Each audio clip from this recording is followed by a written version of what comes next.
think there is a certain amount of grief every day. You're losing the person you love. Sometimes we're surprised at the strength we have. Take care of you, or there won't be anyone to take care of the people who we love.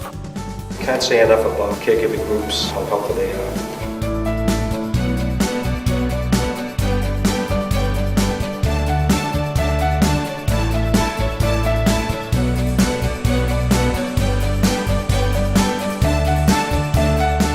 This video offers expert advice through interviews with Mary Ellen Geist. For me, writing was it was my best therapy. I feel like my father, pushed through his Alzheimer's to help me write this book. Dr. Kenneth Doka. When you struggle with a person you love, you are both consumed by the demands of care, even as you grieve the loss of the person who once was. And Joanne Koenig-Cox. I was doing a lot of training in nursing homes and assisted living and the hospitals, and I just wasn't seeing anything that was positive. So I decided to write Learning to Speak Alzheimer's. All the things I had learned as a caregiver, many years ago. And we'll hear from other caregivers about this emotional journey.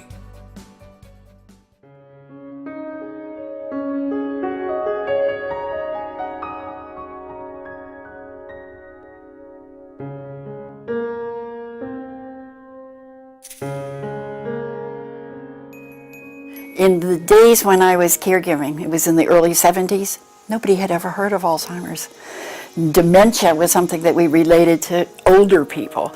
The kind of disease that my husband had was called senile dementia, which was rather humorous in a way because he was 43 when he first started showing the signs, hardly senile. The first thing that really changed knowing what was happening was one night when we were out for dinner with our best friends. And my friend had leaned across the table and she said, "How are you feeling?" Well, I was very pregnant at the time. Our son was actually born the next day. And I said to her, I'm okay, all things considered, I'm okay. And my husband looked at me and he said, "What's the matter with you?" I said, he's talking about the baby, that's all, just the baby. And he said, "The baby? I would have thought you could have told me first." He had forgotten. Grief is such an important part of this, and we all do it differently.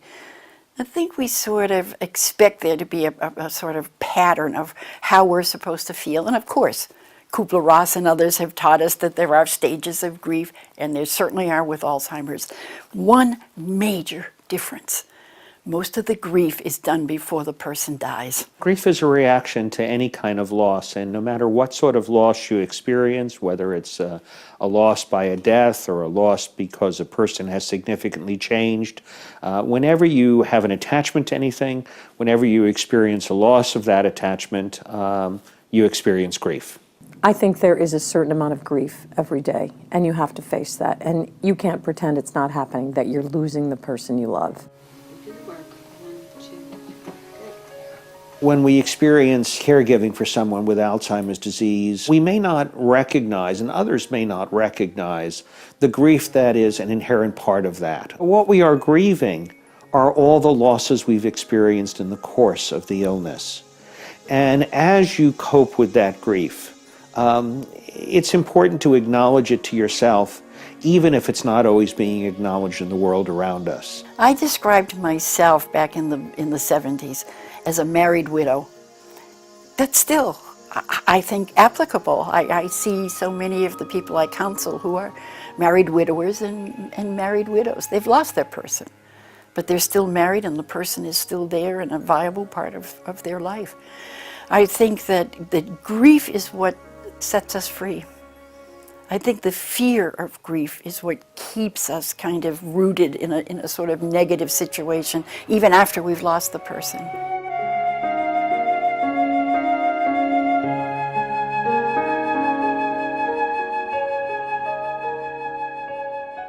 How did Jerry and I meet? How did we meet, Jerry? Skating rink. A roller skating rink. Jerry likes to say we've been going around ever since, right? Yeah.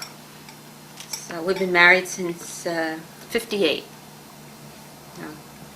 So we've been married quite a while. Marilyn and Jerry O'Neill live on Cape Cod in Massachusetts. Marilyn is the primary caregiver for Jerry, who was diagnosed with Alzheimer's disease 12 years ago.